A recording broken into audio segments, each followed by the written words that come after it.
हाय दोस्तों, कैसे हैं आप सभी। मैं डॉक्टर अनग्यास फिर से अपने YouTube चैनल पर आप सभी का स्वागत करता हूं और आशा करता हूं सभी ठीक है, मस्त हैं और एंजॉय कर रहे हैं, क्योंकि 12th मोस्ट इंपॉर्टेंट क्वेश्चन अंतिम प्रहार का आ गया है। Financial credit and risk analytics का अपना सब्जेक्ट चल रहा है, तो थोड़ा मुस्कुरा दे जिंदगी, क्योंकि सीरीज होने वाली है एंड।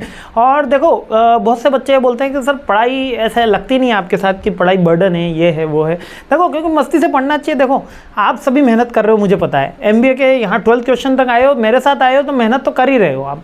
मतलब उसमें कोई डाउट ही नहीं है कि आप में से एक भी बच्चा अभी कोई मेहनत नहीं कर रहा। मेरे हो सकता है कि मैं आया हूँ 12th क्वेश्चन तक तो मेरी मेहनत में कहीं कमी रही होगी, लेकिन आपकी मेहनत में कहीं भी कमी नहीं है, इतना आश्वासन मेरे को है। क्योंकि सबसे आलसी देखा बुरा तो देखन मैं चला, बुरा ना मिलिया कोई, जब मैं खोजना अपना, तो मुझसे बुरा ना कोई। तो मुझसे बड़ा कोई आलसी नहीं, मुझसे बड़ा कोई ऐसा व्यक्ति नहीं जो मतलब कि बहुत स्लो है। पर मेहनत आप सबकी चल रही है, तो हंसी से रहो, खुशी से रहो। और पढ़ना तो है ही, भले हंस के पढ़ो या दुखी होके पढ़ो, तो खुश होके क्यों ना पढ़ा जाए, खुशी से। क्योंकि बर्डन ये सोचो ना कि आज कुछ नया सीखेंगे, ये क्यों सोचो कि यार ये क्या है यार, कल एग्ज़ाम है ना, फिर पढ़ना है यार। अरे आज कुछ नया सीखेंगे, कल का पेपर तो अच्छा जाएगा ही, क्योंकि 12वें क्वेश्चन तक आया तो मेहनत फुल चल रही है, तो पेपर तो अच्छा जाएगा ही, इतनी मेरे को भरोसा है ना। लेकिन थोड़ा सा मुस्कुरा के आखिरी 3 क्वेश्चनों को सामना करते हैं। आइए 12th क्वेश्चन को देखते हैं वापस से, एक तरीके से घुमा के फिर क्वेश्चन पूछ रहा है। ये पूछ रहा है क्या है इंपॉर्टेंस, क्रेडिट एनालिसिस की क्या इंपॉर्टेंस है, इसकी कौन कौन सी स्टेजेस होती है, प्रॉफिटेबिलिटी एनालिसिस बताइए, है ना। क्रेडिट एनालिसिस क्या होता है कि हम किसी को भी जो लोन दे रहे होते हैं, तो उसमें हम उसका क्रेडिट स्कोर चेक करते हैं, सिबिल स्कोर चेक करते हैं। वो क्या होता है बेसिकली, हम चेक कर रहे हैं उसकी फंडामेंटल प्रोसेस की, कौन कितना ऋण लेने योग्य है। अच्छा, ये दोनों के लिए बेनिफिशियल होता है, बैंक के लिए भी होता है और जो ऑन कर रहा है उसके लिए भी होता है, यानी कि लेंडर के लिए भी होता है, बेरोवर के लिए भी होता है। लेंडर के लिए क्या होगा, एक तो वो रिस्क कम हो जाएगी, उसकी एक्चुअल वर्थिनेस पता चलेगी, डिसीजन मेकिंग बढ़िया होगा, प्राइसिंग कर पाएगा और पोर्टफोलियो मैनेजमेंट हो पाएगा। जो बोरोवर होगा, जो लोन ले रहा है ना, जो लोन ले रहा है, तो उसका credit analysis help borrower to convince lender to ability to repay off the loan. एक तो हमको पता चल जाएगा कि इतना हम ले सकते हैं, फेवरेबल लोन टर्म्स पे हम एग्री करवा पाएंगे। इसके अलावा फाइनेंशियल मैनेजमेंट हमारा स्ट्रॉन्ग होगा, यानी कि अगर मैं मेरा क्रेडिट एनालिसिस करूंगा, जैसे मैंने आपको एक वीडियो के अंदर बताया था कितना है ना, मैं फिर से मेरा क्रेडिट एनालिसिस करूंगा, तो मुझे पता है ना कि मेरी आज मार्केट में वर्थ इतनी है, तो हम जाके मार्केट में इतना पैसा उठा सकते हैं।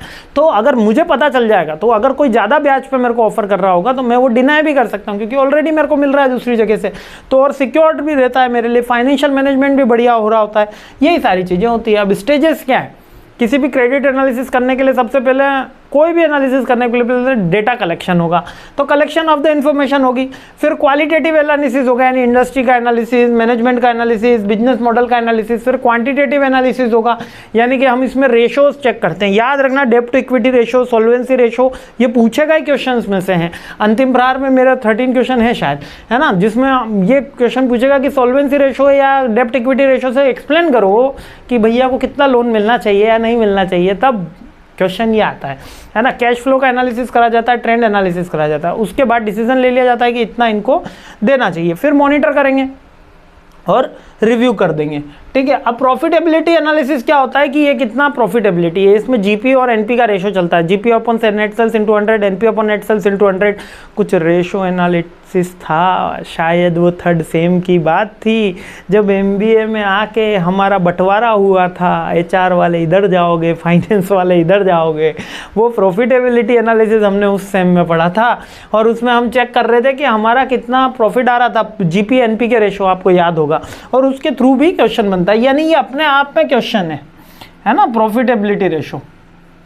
इसके हेल्प लेके बताइए कि जीपी एनपी रेशो, दोनों रेशो बता दी, GP upon sales into 100 net sales है ना, और NP upon net sales. Net sales का फॉर्मूला क्या है, sales minus sales return into 100 percentage wise निकलता है। 2 ही फॉर्मूले याद रख लेना, इसके काफ़ी हो जाएगा।